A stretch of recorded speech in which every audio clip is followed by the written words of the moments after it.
Vamos a continuar y a dar término, si Dios nos permite, nuestro mensaje iniciado la semana pasada, que hemos titulado El monstruo que tiene que ser arrastrado a la luz. Segunda y última parte. El monstruo que tiene que ser arrastrado a la luz. Vamos a abrir nuestras Biblias. Romanos capítulo 7, versículo 13. Por favor, carta del apóstol Pablo a los Romanos, capítulo 7, versículo 13.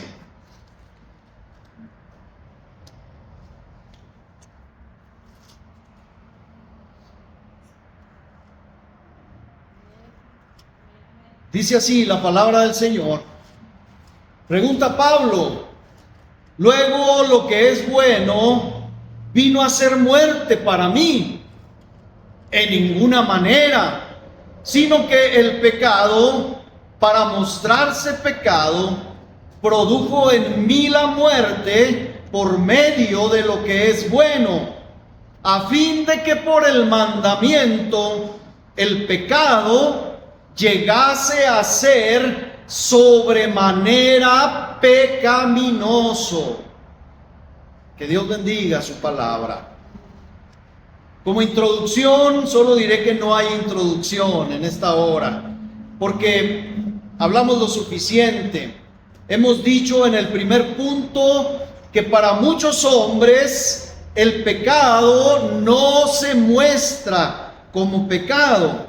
Y en este segundo punto vamos a hablar cómo cuando el pecado sea visto y entendido claramente, se mostrará tal como es decir, como pecado. Cuando el pecado sea visto y entendido claramente, se mostrará tal como es, pecado. Porque nuestro versículo nos dice: el pecado para mostrarse pecado, dice Pablo. El aspecto más terrible del pecado, hermanos, es su propia naturaleza. El pecado en su peor grado se muestra como pecado, ¿me entiende? Y a lo mejor tal vez nos parezca que he estado dando vueltas sobre mis palabras ya dichas y pudiéramos decir o pensar que estas expresiones son simples trivialidades. Pero mire, el texto tomado aquí como partida en nuestro sermón lo establece así. Pablo no está dando vueltas, está reafirmando lo que quiere que entendamos. Y yo sé que ustedes no desprecian el texto bíblico, hermanos, porque ciertamente hay un profundo significado en la expresión el pecado para mostrarse pecado. Fíjese, como si el apóstol no pudiera encontrar otra palabra que fuera terriblemente descriptiva del pecado, excepto su propio nombre. Pablo no encuentra otro nombre más terrible para el pecado que el pecado mismo. Pablo no está diciendo, si usted se fija, Pablo no está diciendo el pecado para mostrarse como Satanás o el pecado para mostrarse como el diablo. No, el pecado, a lo mejor les sorprende esto que voy a decir, el pecado, hermanos, es peor que el diablo. Hermano, no puede ser. Déjeme le explico por qué digo esto. Porque el pecado hizo que el diablo fuera diablo.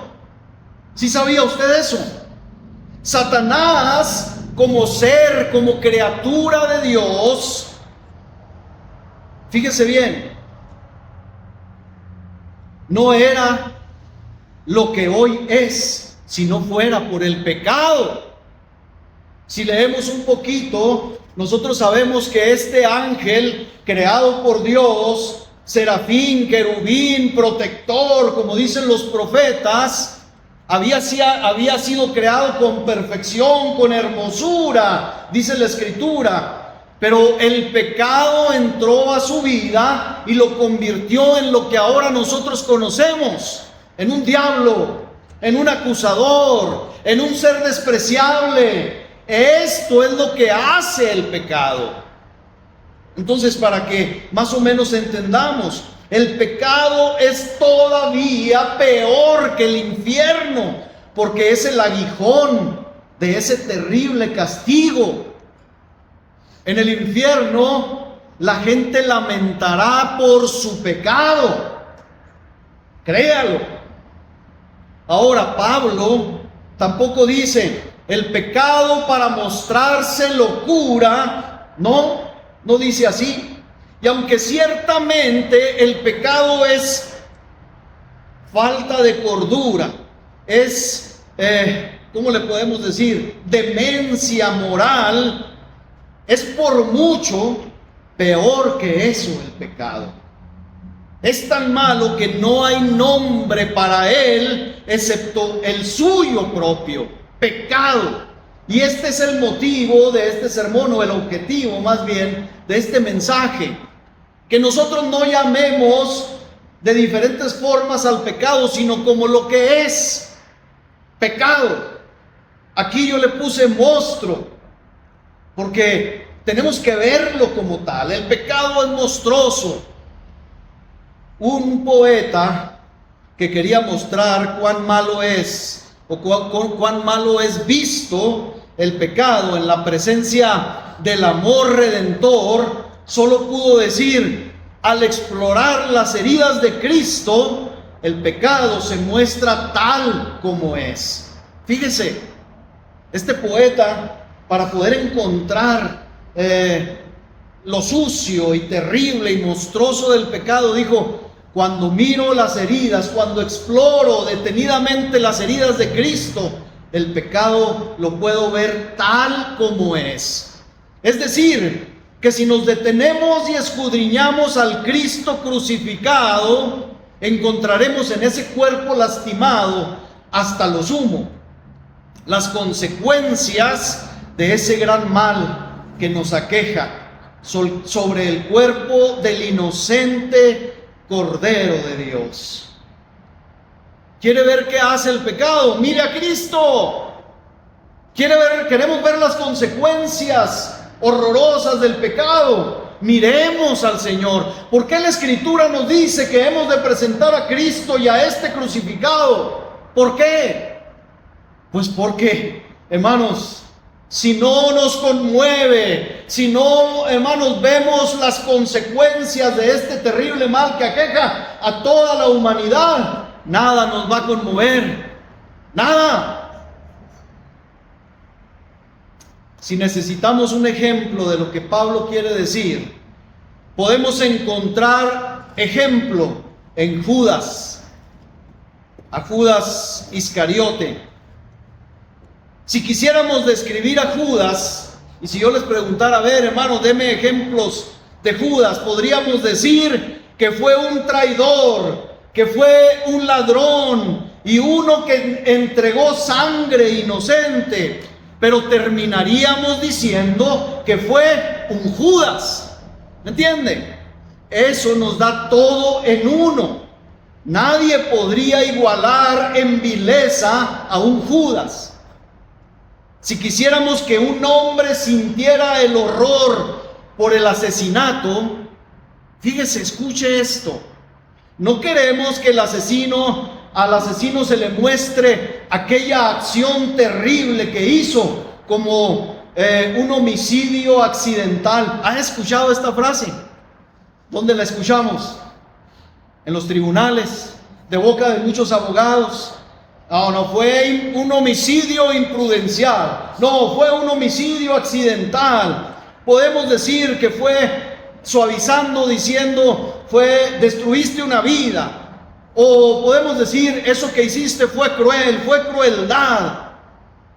Pero si queremos que se le muestre como asesinato, no podríamos usar una expresión más fuerte. Yo creo, cuando escribía esto, que algunos abogados, defensores, llevarán un castigo por ejercer su profesión usando palabras y argumentos que tratan de minimizar los crímenes más terribles y sucios ante la mente y juicio de jurados y jueces. ¿Quién sabe, hermano, en el día de los juicios de Dios, cómo tendrán que responder los abogados defensores en cuanto a muchos casos? Entonces aquí, cuando el Señor enfoca la potente luz de su eterno espíritu sobre el pecado y lo revela con toda su fealdad y contaminación, se muestra no solo como discordia moral. ¿Sí me entiende? ¿Sí me explico?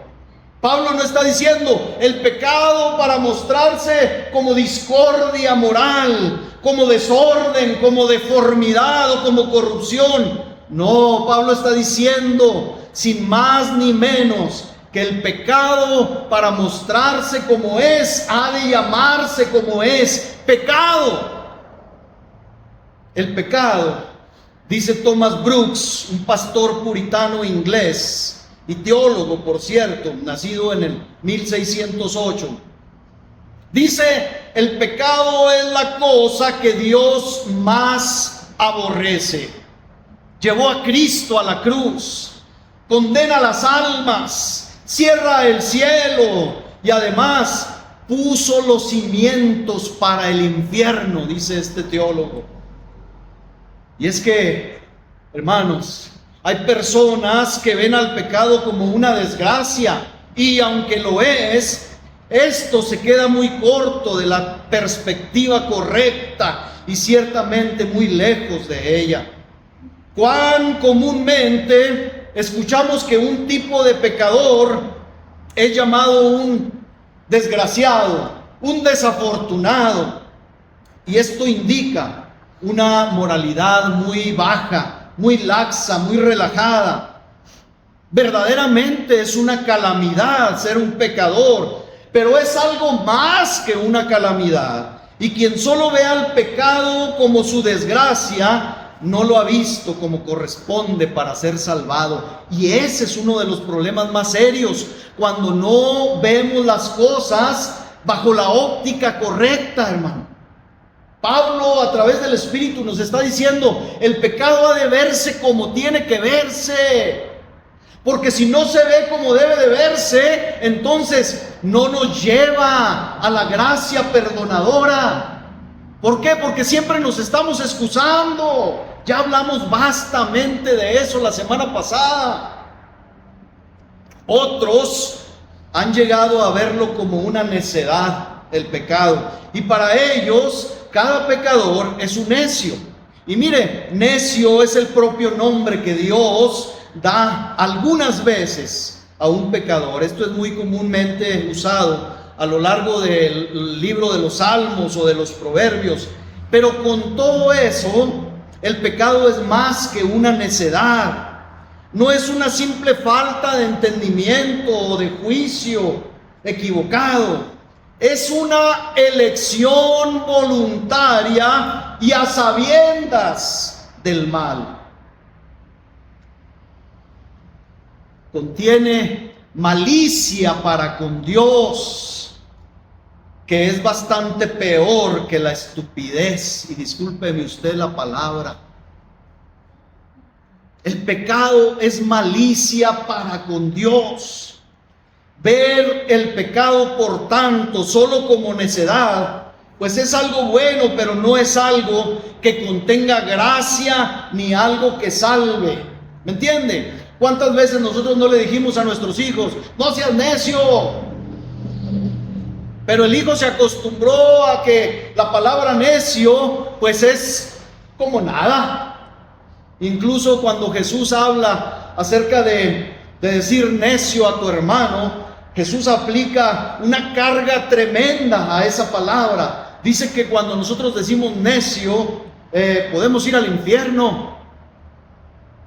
Lo aprendimos en la célula, en el curso de discipulado. Pero bueno, no es simple necedad, hermanos, el pecado, porque algunos también han considerado que ciertos pecados son crímenes, por ejemplo, también. Pero, sin embargo, esos crímenes no los han identificado o considerado como pecados, porque el uso de la palabra crimen es muy significativo, ¿verdad? Cuando una acción hace daño al prójimo, la llamamos un crimen. Y cuando únicamente, fíjese qué cosas, qué tan perverso es el corazón humano. Cuando alguien comete algo, alguna maldad contra su prójimo, decimos, cometió un crimen. Pero cuando únicamente hacemos algo, y digo únicamente porque así lo vemos, que ofende a Dios, lo nombramos un pecado, ¿sí? Y uno dice, sí, es cierto. Ahora, ahí le va. Si alguien nos llamara criminales, usted y yo nos molestaríamos. Pero si nos llaman pecadores, no nos enojamos por nada. Esto es curioso, ¿no cree? ¿Por qué? Porque el ofender al hombre es algo que no queremos hacer. No queremos salir en los periódicos con el título de criminales delante de los hombres. No queremos ser identificados de tal forma y diríamos, no soy un criminal defendiéndonos, no he cometido ningún crimen, porque es vergonzoso delante de los hombres y delante de la sociedad aparecer como tales. Pero para muchas personas ofender a Dios es algo sin importancia, es algo que no causa el más mínimo rubor en nuestra vida. Escasamente cuando ofendemos a Dios es digno de nuestra mínima atención. La naturaleza humana se ha pervertido tanto que si como hombres nos damos cuenta que hemos quebrantado leyes humanas, nos sentimos avergonzados, pero la violación de un mandamiento que ofende al Señor mismo no nos causa mayor preocupación. ¿Qué tan endurecidos estamos? Si robáramos o mintiéramos o golpeáramos a alguien, nos daría mucha vergüenza, y en efecto deberíamos sentir vergüenza, pero con todo ello, esa vergüenza no actuaría como una obra de gracia. Es decir, ¿qué ganamos con avergonzarnos delante de los hombres, hermanos? El pecado debe mostrarse como pecado contra Dios. Ese es el punto. Debemos decir junto con David en el Salmo 51, versículo 4, contra ti solo he pecado y he hecho lo malo delante de tus ojos. O decir juntamente con el hijo pródigo, Padre, he pecado contra el cielo y contra ti, ya no soy digno de ser llamado tu hijo. Esa debe ser nuestra verdadera perspectiva en cuanto al pecado, y no bajo la óptica de Judas. Déjeme le explico esto. De Judas, nadie puede decir que no se arrepintió. ¿Sí sabía usted? Judas se arrepintió. La Escritura da testimonio de ello. Mateo capítulo 27, versículo 3 y 4, dice: entonces Judas, el que le había entregado, viendo que era condenado, devolvió, y dice enfáticamente, arrepentido, las 30 piezas de plata a los principales sacerdotes y a los ancianos, diciendo: yo he pecado entregando sangre inocente. Mas ellos dijeron: ¿qué nos importa? Allá tú. Judas se arrepintió. Judas confesó su pecado. Pero el problema es que no lo confesó delante de quien tenía. ¿Sabe por qué? Porque la óptica de pecado para Judas no era la correcta. Fui y se excusó con los principales y con los sacerdotes de la religión. Y ellos contestaron muy correctamente, muy afínmente a lo que Judas estaba haciendo. Pidió perdón, confesó su culpa, y ellos dijeron: ¿y nosotros qué? ¿Qué nos importa? ¿Qué podemos hacer? No podemos hacer nada.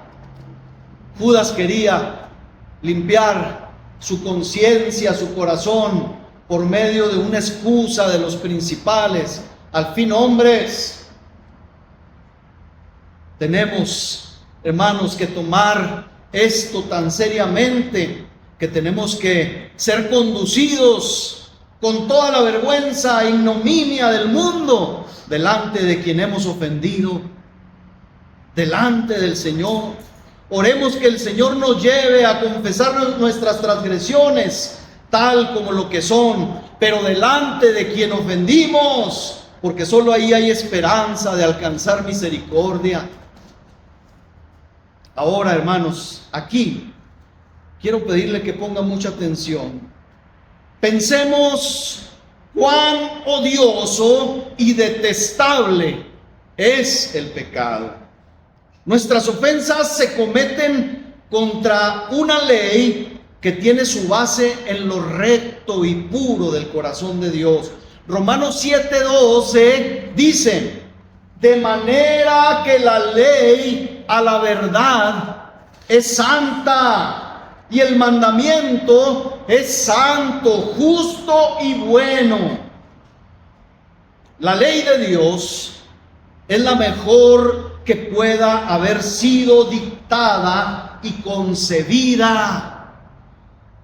Quebrantar una mala ley aquí en la tierra pudiera ser, que no es, pudiera ser excusable, pero no puede haber ninguna excusa para la transgresión cuando el mandamiento es digno de ser alabado en la conciencia y en el corazón humano. Hermanos, no hay ni un solo mandamiento en la palabra de Dios que sea injusto, que sea arbitrario. Es más, no hay un mandamiento en la palabra de Dios que sea innecesario. Todo lo que está escrito aquí, todo lo que Dios demanda de nosotros, es bueno, es santo, es puro, es necesario, es justo. Miren, voy a poner un ejemplo muy tonto. Si nosotros mismos fuéramos perfectos en santidad, también infinitamente sabios, y tuviéramos que escribir una ley, yo le puedo decir que escribiríamos precisamente la ley que Dios ya nos dio. La ley es justa para nuestro prójimo y de beneficio para nosotros mismos. Cuando la palabra de Dios prohíbe algo, no hace sino poner señales de peligro allí donde existe un peligro real para nosotros. Nos protege del mal. Así que los que quebrantan la ley se lesionan a sí mismos. Fíjense qué gran, sí es una locura, pero así de sucio y de monstruoso es el pecado.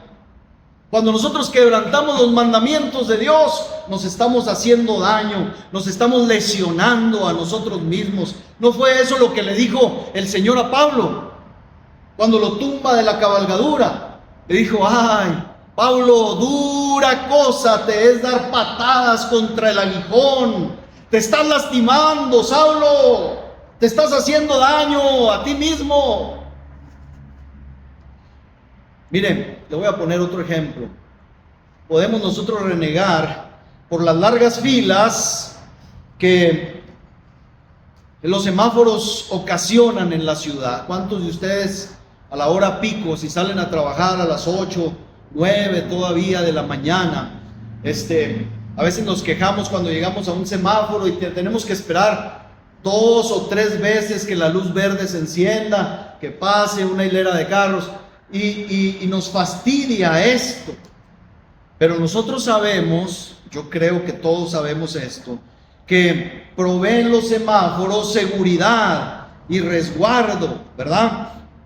Pues miren, el pecado es algo tan falso, tan ruin y que hace tanto mal, hermanos, que es como si nosotros dijéramos: quiten todos los semáforos de la ciudad. ¿Qué sucedería? Una gran locura, una gran locura.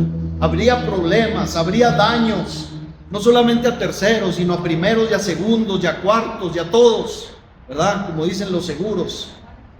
Muertes, habría abusos, habría tantas cosas. Bueno, el pecado es algo tan falso, tan ruin, que hace mal por todos lados, no trae ningún bien a nadie, no tiene ninguna característica redimible. Es el mal, únicamente el mal y continuamente el mal. El pecado es perverso, es disoluto, es sin propósito, es un inútil rechazo de aquello que es bueno y recto, y está a favor de lo que es vergonzoso, degradante y destructor. ¿Por qué? Porque es rechazar lo bueno, lo justo, lo santo y lo puro que Dios nos ha dado para llevar una vida en armonía y en bendición. Pero también debemos recordar y no olvidar que la ley divina, hermanos, aparte de todo, es obligatoria para los hombres. ¿Por qué? Por el derecho y la autoridad del legislador. Él tiene el derecho, él tiene la autoridad de darnos las leyes y las pautas a seguir. Dios nos ha creado. ¿Puede decir amén a eso? Entonces no debemos servirle. Nuestra existencia es prolongada por su bondad y nosotros no podríamos vivir, y lo sabemos, ni un instante sin Él. No debemos entonces obedecerle. Dios es sobremanera bueno, nunca nos ha hecho ningún daño, siempre ha querido nuestro beneficio y nos ha tratado con una bondad sin límites. ¿Por qué habríamos de insultarlo voluntariamente, quebrantando leyes que Él tenía el derecho de establecer y que ha hecho para nuestro bien? ¿Acaso no es vergonzoso hacer eso que Él odia, hermanos? Cuando no hay nada que ganar aparte con ello y ninguna razón para hacerlo.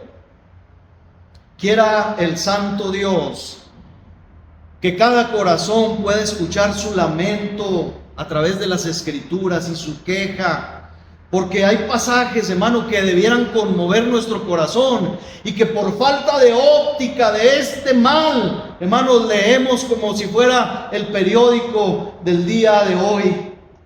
Escuche esto. Yo sé que hoy, por causa de la falta de corriente eléctrica, no tenemos la pantalla, el apoyo. Pero escuche esto y vuélvalo a leer en casa si es posible. Isaías capítulo 1, versículo 2 al 4. Oíd cielos, dice el profeta, y escucha tu tierra, porque habla Jehová. Escuche, habla Dios. Y entonces dice: crié hijos, los engrandecí, y ellos se rebelaron contra mí. El buey conoce a su dueño, y el asno el pesebre de su señor, pero Israel no entiende. Mi pueblo no tiene conocimiento. Oh gente pecadora, pueblo cargado de maldad, generación de malignos, hijos depravados. Dejaron a Jehová, provocaron a ira al Santo de Israel, se volvieron atrás. ¿Quién habló, hermano? Isaías. Isaías dice: porque habla Jehová. Oiga, esto no duele. Usted dice, hermano, es que Israel era tremendo. Nosotros no hacemos malos quesos, dicen por ahí, ¿verdad? ¿O cómo se escucha esto, hermano, a oídos de un creyente? Dice Jeremías capítulo 44, versículo 4. Dice, y envié a vosotros todos mis siervos los profetas, desde temprano y sin cesar, para decirles, no hagáis esta cosa abominable que yo aborrezco. No hagan eso. Oiga, ¿no es acaso vergonzoso que nuestro Dios, que nos ha hecho tanto bien, nos esté haciendo esta súplica? No es penoso, no es vergonzoso, hermano. Toda su ternura con la que ha actuado para con nosotros como un padre para con su hijo, la hemos vuelto contra él y hemos abrazado a su enemigo. Hemos encontrado nuestro placer insultándolo a él y hemos encontrado fastidio en su servicio. No nos arrepentiremos de eso, hermanos. ¿Acaso podemos continuar actuando tan ruinmente? Debemos odiar el pecado, no porque nos condene, hermano. Debemos odiar el pecado porque le ha ofendido a él. Ese es el meollo. Eso es lo que el Espíritu a través de Pablo nos enseña. El haber ofendido a nuestro Dios debiera ser la peor aflicción para nosotros.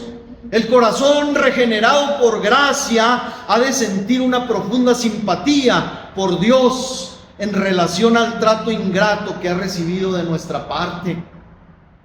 El corazón creyente ha de clamar, ¿cómo pude haberle ofendido? ¿Por qué he tratado a un Dios tan lleno de gracia de una manera tan deshonrosa? Él me ha hecho bien y no mal. ¿Por qué lo he desdeñado? Si el eterno Dios hubiera sido un tirano, hermanos, si sus leyes fueran despóticas, podríamos imaginar algo de justo en rebelarnos contra Él. Pero viendo que es un Padre lleno de ternura y dulzura, cuya misericordia no tiene medida, el pecado contra Él es sumamente monstruoso, ¿no cree? El pecado es algo peor que bestial, porque las bestias a veces, no siempre, devuelven mal por mal, y a veces le digo ni eso, pero el pecado es demoníaco porque devuelve mal por bien. El pecado, como decíamos, nos hace dar patadas. ¿Contra quién? Contra nuestro benefactor. Y tenemos una preferencia por aquello que es bajo y rastrero, cuando el Señor nos ha ofrecido tantas cosas maravillosas, santas, justas, buenas, como dice del mandamiento. Pero ¿dónde voy con todo esto, hermanos? Otra vez, el propósito es reafirmar que el pecado, cualquiera que sea, es pecado. Y en esa palabra se dice todo lo horrible, todo lo monstruoso que es el pecado. Y para finalizar este punto segundo, permítame agregar que parece que Pablo hizo el descubrimiento del pecado como pecado a través de la luz de uno de los mandamientos. Él nos proporciona un pequeño fragmento de su propia biografía que es muy interesante notar en este capítulo. Pablo dice en Romanos 7:7, dice, ¿qué diremos pues? ¿La ley es pecado? En ninguna manera. Pero dice, pero yo conocí el pecado. Yo no conocí el pecado sino por la ley, porque tampoco conociera la codicia si la ley no dijera, no codiciarás. Y es que al parecer Pablo, cuando fue derribado de su cabalgadura y se encontró con el Señor rumbo a Damasco, el primer pensamiento que le vino fue, este Jesús que yo he estado persiguiendo es después de todo el Salvador, es después de todo el Mesías y el Señor de todo. Y esto lo digo porque Hechos capítulo 26 versículo 9 dice, hablando Pablo mismo en primera persona, dice, yo ciertamente había creído mi deber hacer, muchas cosas contra el nombre de Jesús de Nazaret. Y cuando el Señor contesta la pregunta de Pablo, que fue: Señor, ¿quién eres? Y que el Señor le dice quién es, hay horror de los horrores para Pablo. Pablo entonces dice: he estado guerreando ignorantemente en contra suya. Él es Jesús, el Salvador que salva de los pecados.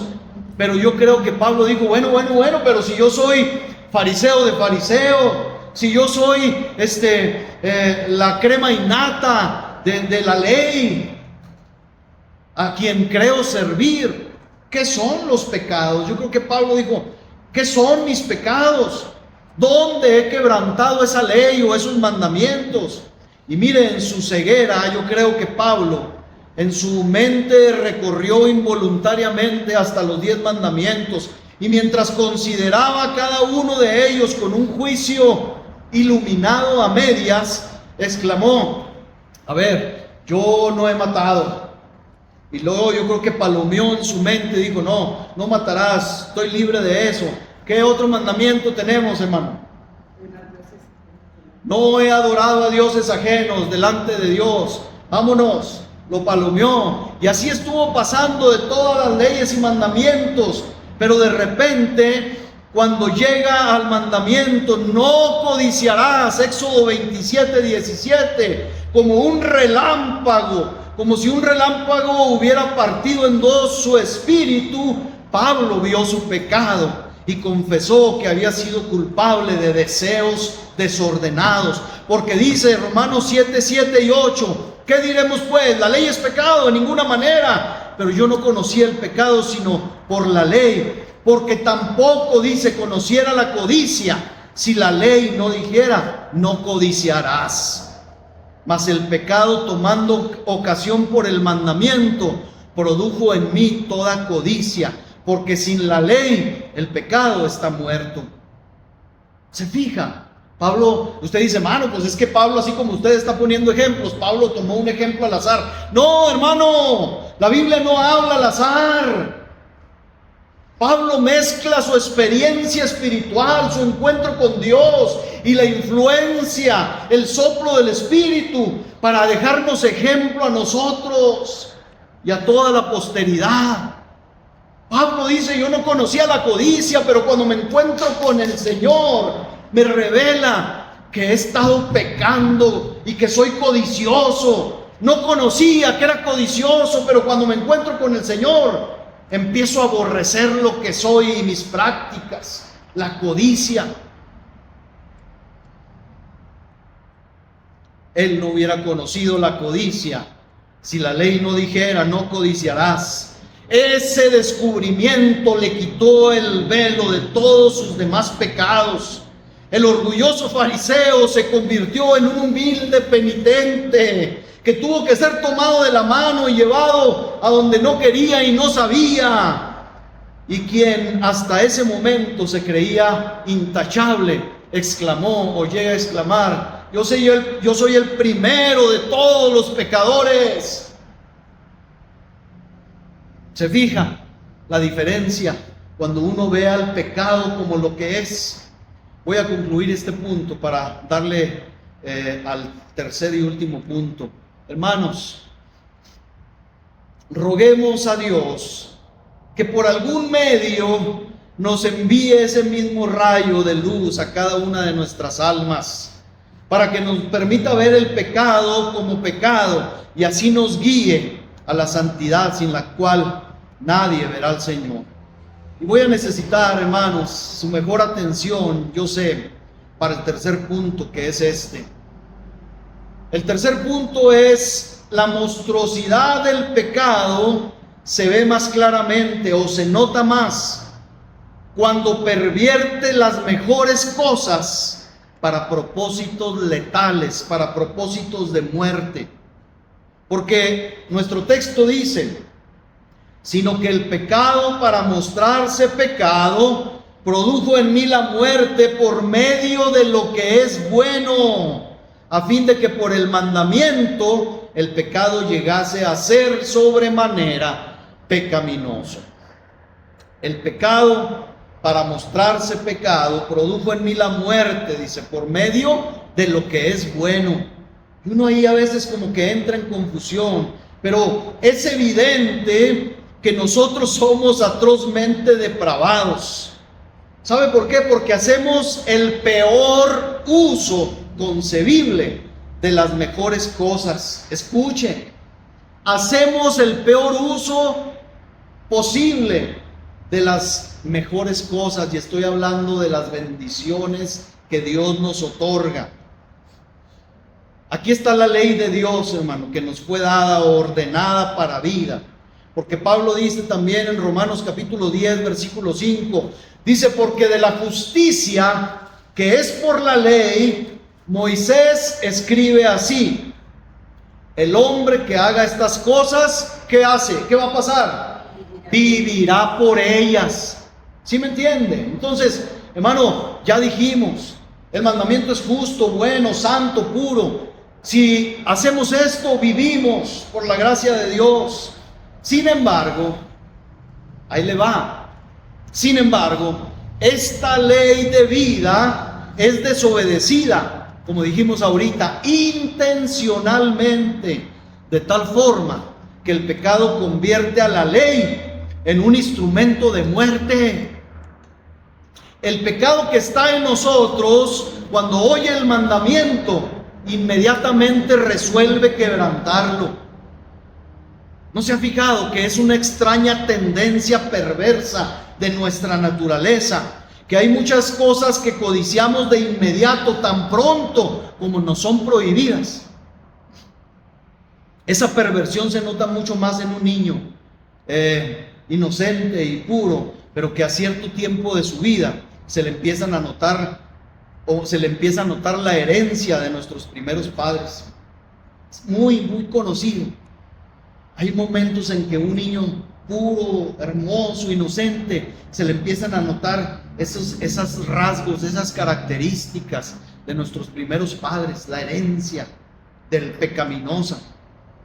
Decía el otro día un pastor, el hermano Gil Cordero Jaramillo, decía, no me acuerdo qué película salió hace algún tiempo, no me acuerdo qué película salió en el cine, que era una película, como que a la iglesia no le hacía ningún bien ir a verla. Y dijo, hermanos, me han estado diciendo y preguntando sobre tal película, y hermanos, pues ¿para qué les digo que no? Porque si les digo que no, van a ir a verla, dice. Esto es cierto, hermano.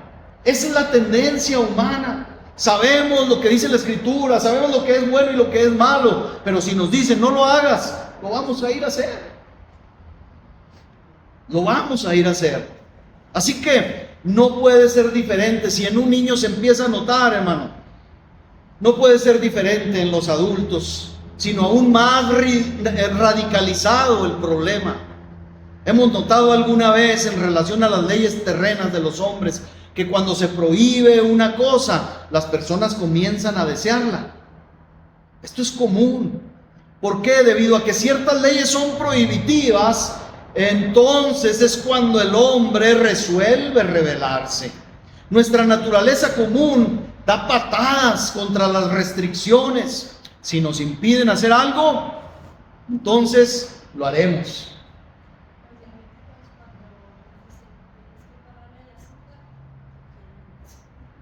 Bueno, ahí entra también impulsos fisiológicos, ¿verdad? También. Aún antes que cayera nuestra madre Eva, hermanos, ella se sintió atraída al árbol, a ese árbol prohibido, como un impulso. Fíjese, la atracción en nosotros, sus hijos e hijas caídos, es aún más poderoso, más poderosa. Es como un impulso común, hermano, que nos aleja del camino señalado y destruimos los vallados, las cercas, los semáforos de Dios para saltárnoslos y, hermano, correr a los verdes campos o a esos campos que nosotros consideramos verdes y que no lo son. Son para nuestra destrucción, para nuestro mal. La buena, santa y justa ley no es otra cosa para nosotros, sino la señal de rebelión para nuestra naturaleza depravada. Qué curioso, ¿verdad? La buena y santa ley de Dios no es otra cosa, sino para una señal para decir, vámonos, vamos a hacer esto que nos ordena no hacer. Eso es tremendo, hermano. Eso es tan fuerte que de veras debiera sorprendernos. El pecado es ciertamente un monstruo que hace de una ley preventiva un incentivo para la rebelión. Nosotros descubrimos el mal por medio de la ley, por medio del mandamiento, y luego nos volvemos a él y clamamos: mal, sé tú mi bien. Eso es loco, es curioso, pero así es. Le voy a poner una ilustración que cuando escribí este sermón me acordé. Un pariente cercano, no voy a decir qué tan cercano, ni qué pariente, un pariente muy cercano, tenía en su cuarto, cuando yo visitaba esa casa, tenía en su cuarto una litografía, así más o menos, un póster de una silueta de una cara así de perfil, y luego se veía un cerebro adentro con colores rojos muy llamativos, y luego adentro de ese cerebro estaban píldoras, estaba marihuana, había una jeringa y había muchas cosas de drogas, y a mero arriba decía detente. Y a mí siempre me llamó mucho la atención ese póster. Pero lo irónico del caso es que mi pariente era un empedernido drogadicto. Y yo siempre me pregunté y decía, ¿y cómo? O sea, ¿qué relación hay? Pues es que esa es la relación. Lo que nos dicen que debemos de tener, en donde nos dicen que debemos de tenernos, hemos de brincarnos las trancas. Cuando nos dicen no lo hagas, hemos de hacer aquello. Volvemos al ejemplo del niño. No, a mi hija, aquí sí voy a decir, a mi hija, a la mayor, estábamos cada domingo después del culto, había una hermana que siempre nos invitaba a comer, y esos domingos, mientras mi esposa y la hermana preparaban la comida, la Betsa corría, pues era una niña, corría de un lado para otro, pero en la cocina, que era muy amplia, había siempre el fogón, la estufa de leña prendida. Y entonces, ¡hey! Te vas a quemar, te vas a caer ahí en la estufa y te vas a quemar. No hizo caso, hasta que un día, téngale, se cayó y puso su bracito. Pues claro, pegó el chillido. El día que la vea, pregúntele, a ver tu cicatriz. Tiene una mancha blanca así, más o menos como de este tamaño, por aquí en un brazo. Pues brincó el mandamiento, lo quebrantó, lo que se le dijo que no hiciera lo hizo y terminó pagando las consecuencias. Gracias a Dios fue en un brazo y no en otra parte. Permítame mencionar otros ejemplos, hermano, aparte de este. ¿Cuántos no hay que convierten la abundante misericordia de Dios, según es proclamada en el Evangelio, en una razón para pecar más? La abundante misericordia, déjenme, le digo por qué. Porque los ministros del Evangelio nos esforzamos y nos alegramos inclusive en decir en el nombre de Dios que el Señor es un Dios, como es nuestro Dios, puesto para perdonar, ¿sí? Y deseoso de otorgar misericordia a los pecadores, y que cualquiera que crea en Jesús recibirá perdón inmediato, ¿sí o no? ¿Cuál otro impedimento podemos decirle a la gente? No, te arrepientes, confiesas, crees con todo el corazón, eres perdonado, y lo predicamos tal cual es. ¿Y qué dicen los hombres? Bueno, si es tan fácil ser perdonado, pues sigamos pecando. Si la fe es un asunto tan sencillo, vamos a posponer esto para algún otro momento futuro. Y esta es la historia de todos. Fue a lo mejor, o usted luego en cuanto le hablaron el Evangelio dijo, sí, yo soy esto, yo soy un penitente inmediatamente. No, es la historia de todos. Pablo en Atenas, dice Hechos capítulo 17, versículo 32, que Pablo estuvo predicando en Atenas fuertemente. Dice: pero cuando oyeron lo de la resurrección de los muertos, unos se burlaban y otros decían: ya te oiremos acerca de esto otra vez, Pablito. Ahorita por lo pronto estamos bien. Se fija, la misericordia de Dios en el corazón del hombre es tomada para pecar. Dijeron: no, así le seguimos. Pero qué argumento tan vil y cruel es este. Deberíamos llamarlo más bien razonamiento diabólico, pues eso es lo que es: hacer de la propia voluntad de un Dios lleno de gracia una razón para continuar ofendiendo. ¿Acaso, hermanos, será que entre más ame Dios, nosotros odiaremos más? ¿Acaso entre mejor sea Él, nosotros seremos peores? Vergüenza, oprobio, ignominia, deshonra. Y entonces, nuevamente, hermanos, puedo decir que hay individuos que se han entregado a ciertos pecados y muy afortunadamente han escapado de las consecuencias de ese pecado. ¿Y qué entienden ellos? ¿Qué entienden ellos? Hay gente que hace lo malo y ellos dicen: pues sí, no ha de ser tan malo, no me ha pasado nada. ¿Qué hacen? Sigo pecando, sigo mi camino. Hermanos, ellos entienden que esa paciente clemencia de parte de Dios es una licencia para seguir pecando. Dios ha sido muy paciente y misericordioso conmigo, dicen algunos. Reconocen que Dios ha sido bueno con ellos y por lo tanto, pues ellos vuelven a desafiar a Dios de nuevo, regresando presuntuosamente a sus sucios hábitos anteriores. ¿Sí o no? Así es esto.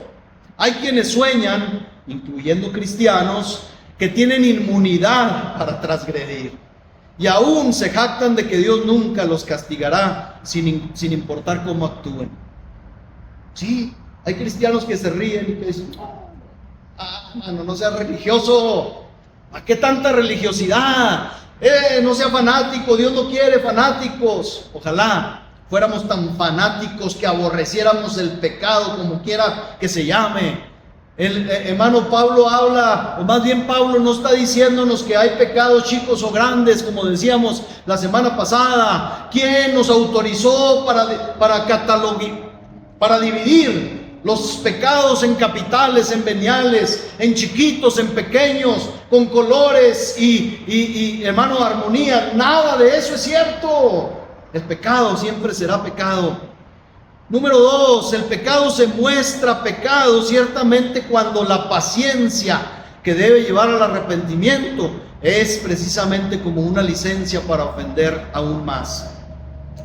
Es una maravilla que el eterno Señor no nos aplaste, hermanos. Óigalo bien, de inmediato cuando consideramos que la paciencia de Dios es una debilidad.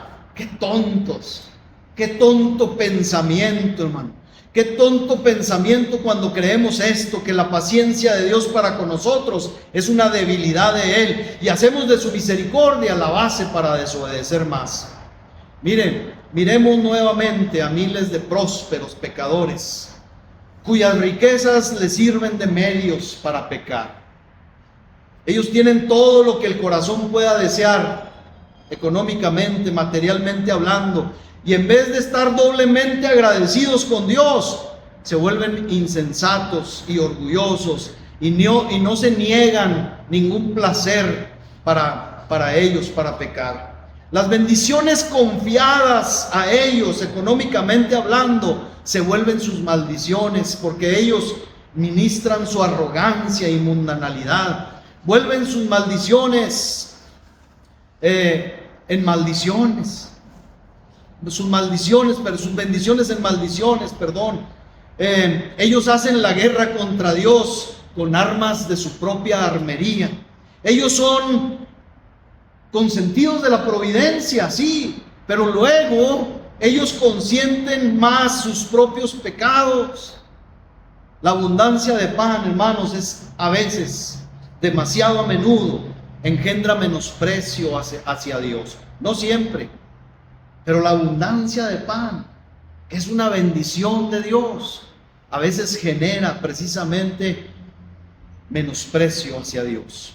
Muchos hombres son elevados, levantados, luego miran hacia abajo a las normas de fe y hablan orgullosamente en contra del pueblo de Dios y aún en contra del propio Señor, con la boca llena y los vientres llenos, hermanos, de delicadas y costosas viandas, blasfeman en contra de su benefactor, y con la riqueza que Dios les ha dado como préstamo de la caridad de Dios, ellos compran los viles placeres de iniquidad. Esto es horrible, pero así es en muchos casos. Entre más Dios da a algunos hombres, esos hombres odian más a su Dios, y aquel hacia quien Dios multiplica sus misericordias, lo agradece multiplicando sus transgresiones. Esto es en cuanto a las riquezas. No siempre, aclaré. Mire, se cuenta la historia de uno que ilustra muy bien lo que hacemos a veces. Un hombre huía de sus perseguidores, y entonces el que huía llevaba la delantera un poco. Había un río que estaba congelado, y el buen hombre dice que atravesó con seguridad ese río, pero su enemigo, que era un poco más pesado, no lo soportó el hielo, y el hielo cedió bajo sus pies. El perseguido, como buen hijo de Dios, se volvió y rescató a su perseguidor justo en el momento que estaba hundiéndose bajo el hielo hacia una muerte segura. ¿Y qué hizo el desdichado perseguidor? Tan pronto estuvo seguro en la orilla, agarró al hombre que había salvado su vida y lo arrastró a la prisión, de donde no salió sino para que lo matara. Y usted dice, ese tremendo, ¿verdad? Nos sorprende tal crueldad, nos indignan esos actos viles de retribuciones. Pero ¿cuáles son las retribuciones que nosotros le damos al Señor, hermano? A veces son más viles aún que este ejemplo que le acabo de poner. Sé que podemos estar diciendo para nuestros adentros, hermano, ya estuvo, ¿verdad? Bájele. Pero nosotros somos hijos de Dios, ¿verdad? Estamos libres de pecado. El tema no es para nosotros. Usted pudiera decir, déjeme le recuerdo una historia de unos que, como nosotros, se llamaban pueblo de Dios y pueblo favorecido por Dios. Jueces capítulo 2, versículo 1 al 5. Le voy a leer este pasaje. Jueces capítulo 2, versículo 1 al 5.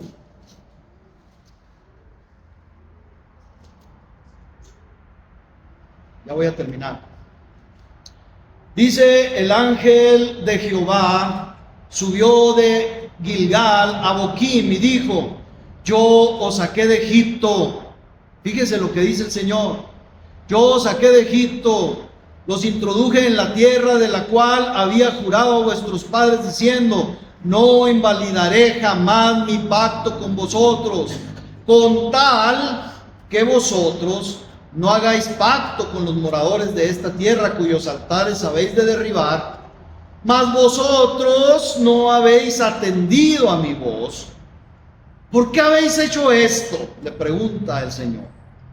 Por tanto, yo también digo: no los echaré de delante de vosotros, sino que serán azotes para vuestros costados, y sus dioses os serán tropezadero.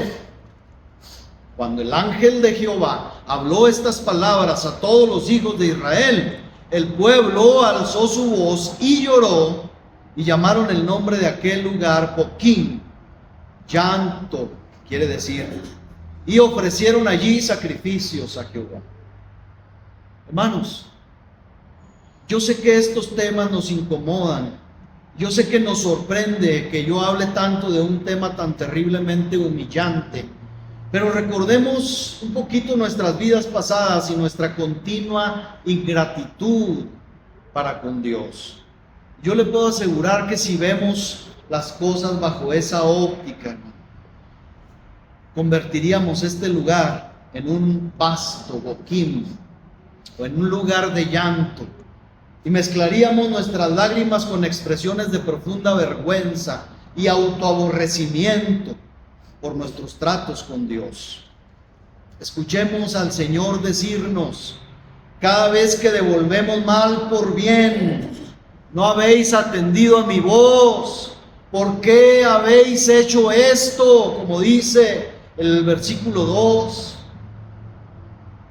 No podemos decirlo de otra forma. Pero miren, este mismo problema de incomodidad y de disgusto se manifiesta cuando el Señor revela su justicia y emite amenazas. Usted dice: no, hermano, no, cuando el Señor me amenaza y me advierte, ahí sí me detengo. No es cierto, no es cierto, hermano. Cuando se predica un sermón amenazador, se escuchará que algunos hombres afirman allá a la salida, a pesar de que el predicador, de que el pastor habló, ¿verdad?, con mucho afecto y cuidado, ya no vamos a tolerar más esto.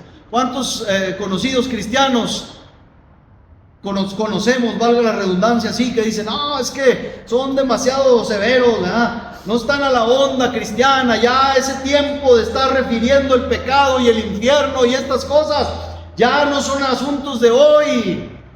Ahora hay que vivir la vida del Espíritu, ahora hay que vivir la vida de gozo, hay que reclamar las promesas de Dios. Estas cosas son cosas del pasado. Hermano, esto no es cierto. Las amenazas no causan ninguna corrección en nosotros muchas veces. No nos preocupan las amenazas de juicio. ¿Y qué hacemos? La opción es buscar otra congregación donde no se nos incomode ni se nos confronte con la verdad. Como si el pueblo de Dios dijera: Israel, a tus tiendas, ¿qué tenemos nosotros que ver con estos locos, fanáticos? Y yo sé, se lo dije el otro día en la célula a los hermanos, yo sé, hermano, cuando a veces preparo ciertos mensajes, digo: Señor, no abono para que la iglesia crezca, pero Señor, pues si es tu palabra, si tú quieres que hable, lo he de hablar.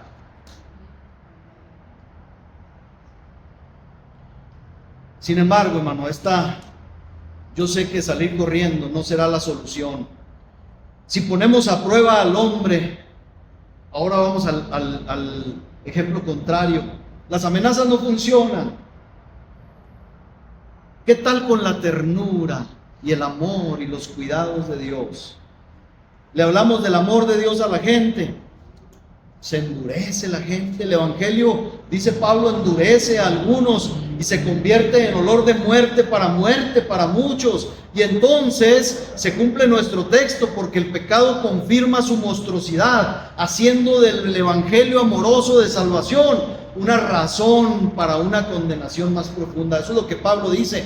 Romanos 7:13 dice: el pecado, para mostrarse pecado, produjo en mí la muerte por medio de lo que es bueno. Entonces, se fija, las amenazas no funcionan en el corazón humano, la bondad del evangelio tampoco. ¿Qué decir cuando abundan grandes juicios en la tierra, que no son otra cosa a veces que la justa ira de Dios por medio del actuar de las multitudes? Pero ¿qué pasa? No son pocos los impíos que se vuelven más insolentes contra Dios, y aún hablan mal de Él como un tirano. Empiezan a decir: no, pues ¿dónde está pues su Dios? Pues no dicen que Dios es bueno. ¿Por qué tantos inocentes murieron? Los niños, las mujeres. Entonces se vuelve un corazón tan tierno el de ellos, que quieren ser mejores que Dios. El fuego que debe derretirlos solo logra hacerlos más duros.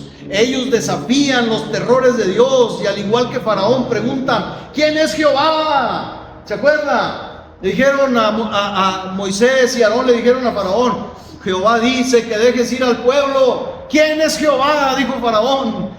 Pues has de saber quién es Jehová. Pero ni viendo, aquel corazón se enterneció. Hemos conocido personas en medio de la adversidad, muy pobres inclusive, o muy enfermas, que debieron haber sido conducidas a Dios debido a su dolor y necesidad, pero en vez de eso se han vuelto desdeñosas de todo lo que se llame Dios, y se despojan de todo temor de Dios. Actúan como Acaz, de quien está escrito en el segundo libro de Crónicas, capítulo 28, verso 22 y 23.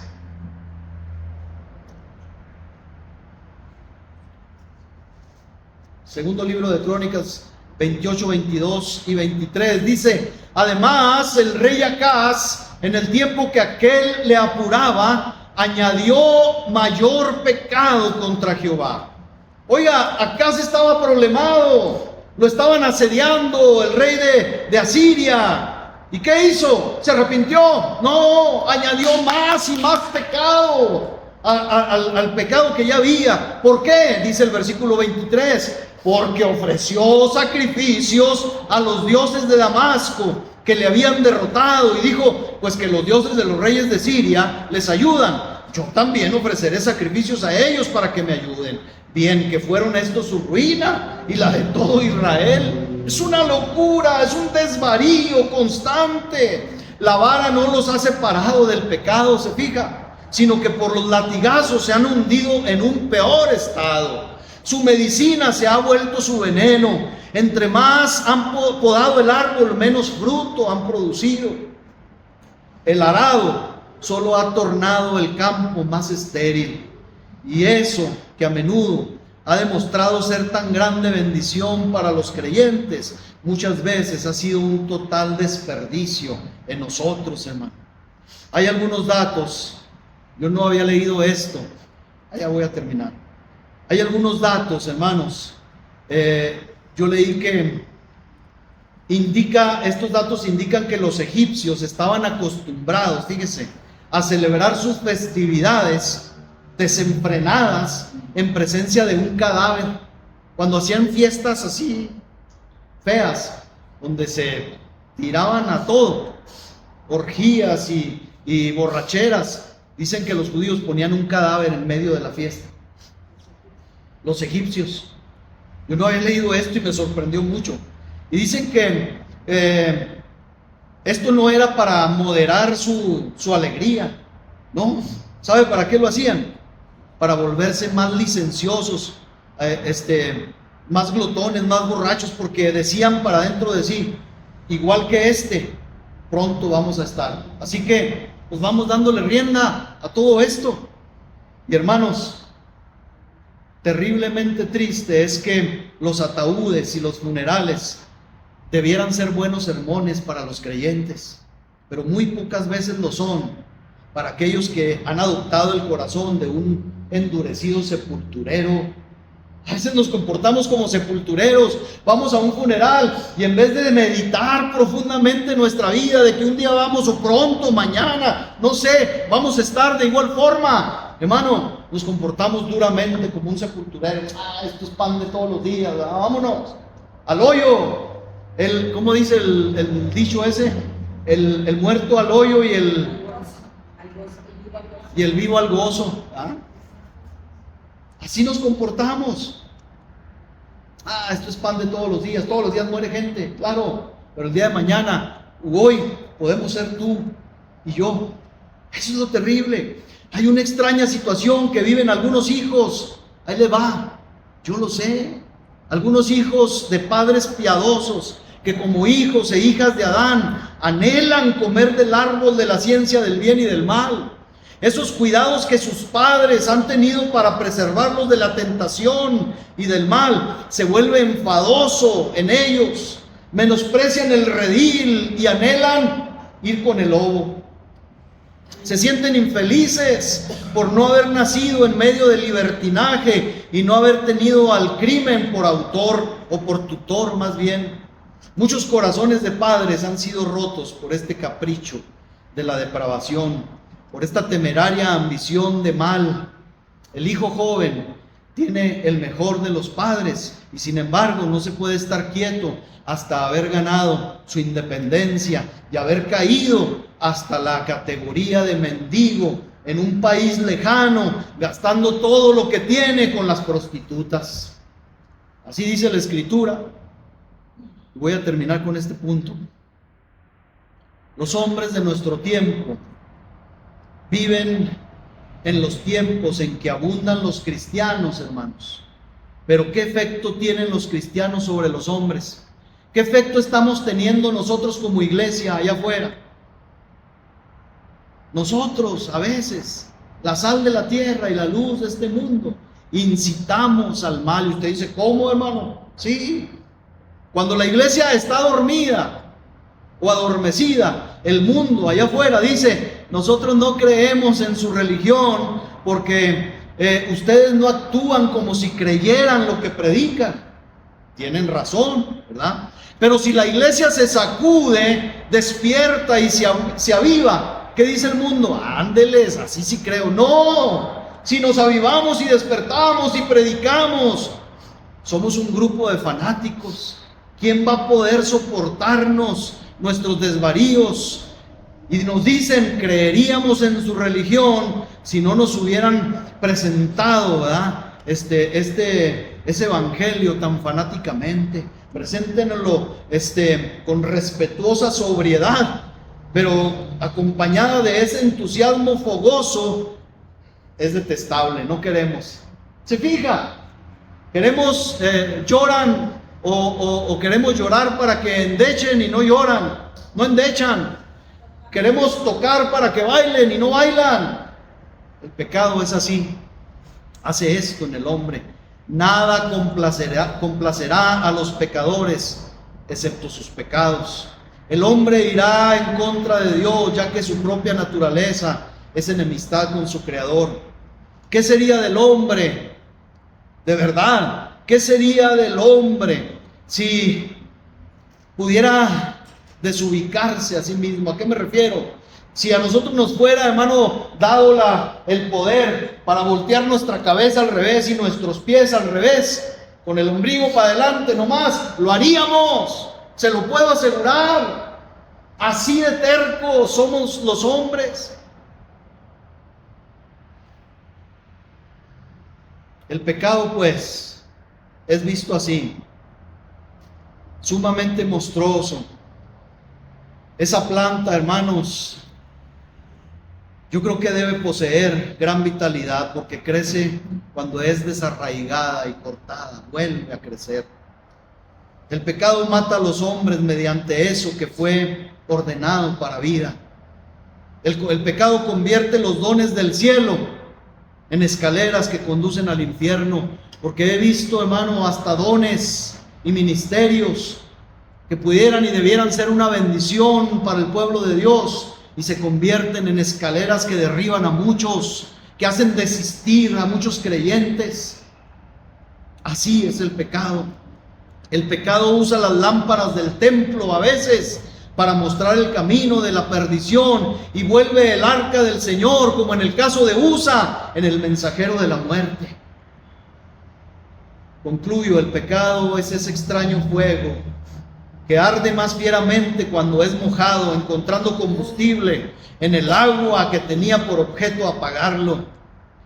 Esas mujeres cristianas que creen defender a otras mujeres y con su marcha y sus letreros creen manifestar una causa justa, son el oprobio del nombre de Cristo, ya que el pecado en el corazón de los impíos no dice: ah, qué bonita la iglesia cristiana que viene a acompañarnos. No, ellos dicen: mira, hasta estos que se dicen que están en lo correcto, hasta estos que dicen que están en el camino de la vida, están aquí apoyando esta causa perversa de muerte. Así es el pecado, de engañador, de monstruoso, de sucio, y por lo tanto debemos aborrecerlo, porque ensucia el buen nombre de la iglesia y ofende terriblemente a Dios. El Señor extrae bien del mal, pero el pecado extrae mal del bien. Es un mal mortal. Juzguen ustedes cuán mortal.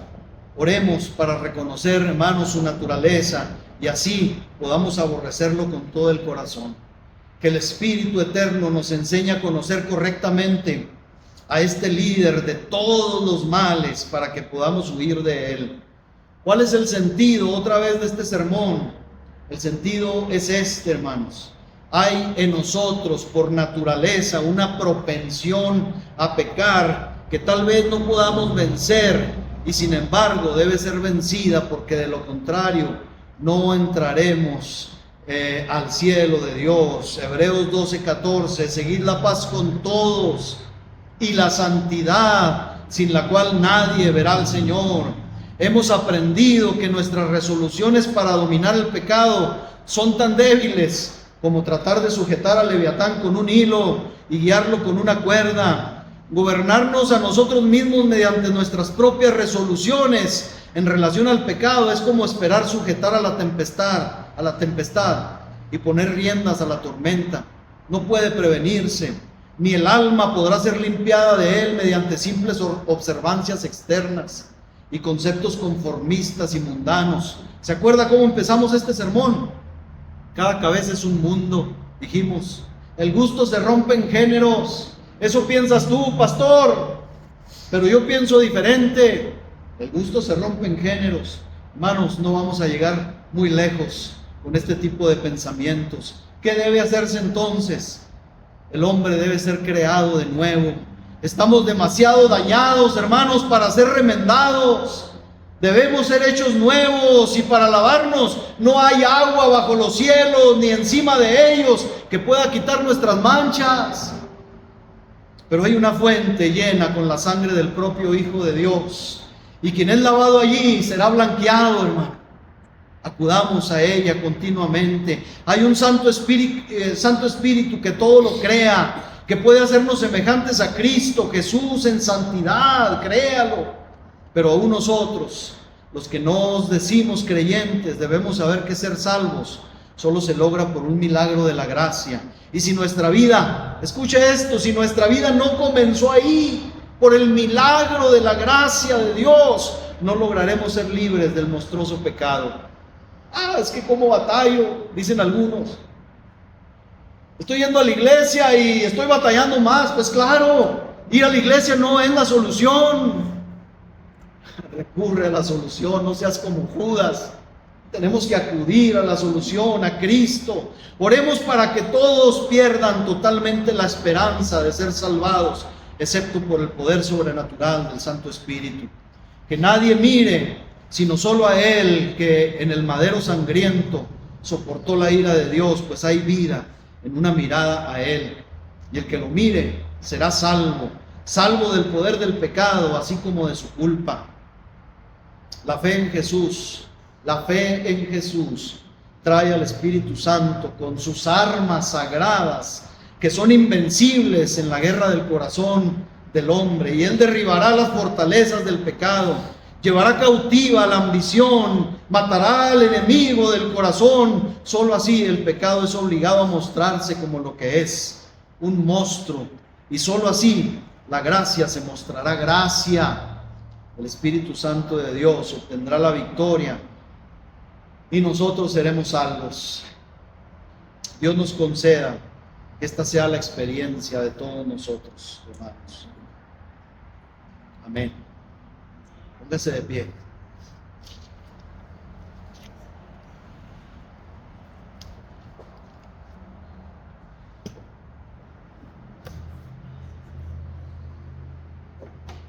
Hablemos con Dios en esta tarde ya.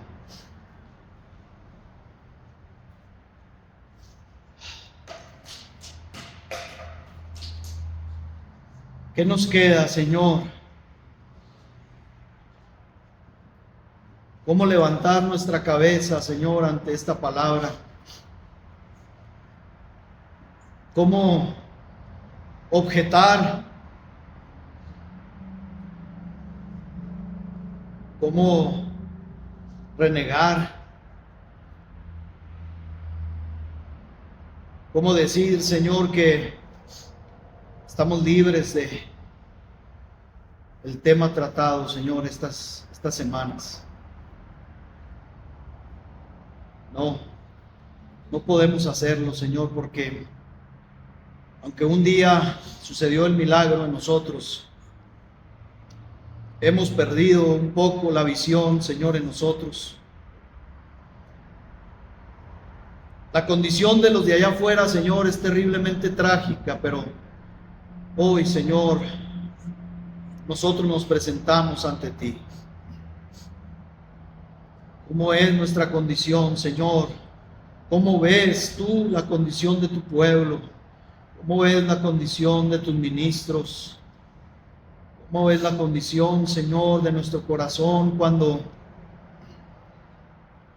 Este mal monstruoso es presentado tal como lo que es. Un pecado aborrecible, actos horrendos, sucios, abominables. Señor, porque desechando el mandamiento bueno, santo y puro, hemos optado por hacer lo que nosotros creemos que es más santo, más bueno, más puro. Error de los errores, equivocación, necedad, locura, que nos lleva a la deshonra, a la ignominia. Perdónanos, Señor. Aquí está nuestra vida, Señor, esta tarde. Nos llevamos en nuestro corazón advertencias, misericordia prolongada, paciencia, juicios vistos, amor eterno. Señor, pero si tú, Señor, si tu Santo Espíritu no hace la obra en nosotros, Señor, nuestra vida seguirá, Señor, manchada por este horrible, monstruoso mal. Rendimos, Señor, a ti. No queremos imponer nuestra voluntad, Señor, sabiendo que nos has entregado lo mejor de lo mejor. No hay nada en este mundo que sea mejor que tus mandamientos y que tus leyes. Señor, enséñanos a amar tu ley. Enséñanos a amar tu palabra.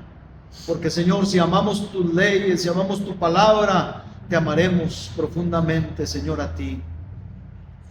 Límpianos, límpianos, limpia nuestros ojos, no solamente nuestro corazón, limpia nuestra mente para que nuestra conciencia en el momento preciso de la tentación cruel del pecado, ésta nos pueda reprender y danos un corazón fuerte y un espíritu valiente y decidido para negarnos, Señor, a todo y, Señor, desear agradarte solamente a ti. Y así sea, Señor, y así sea, Señor, en tu pueblo por siempre. Amén.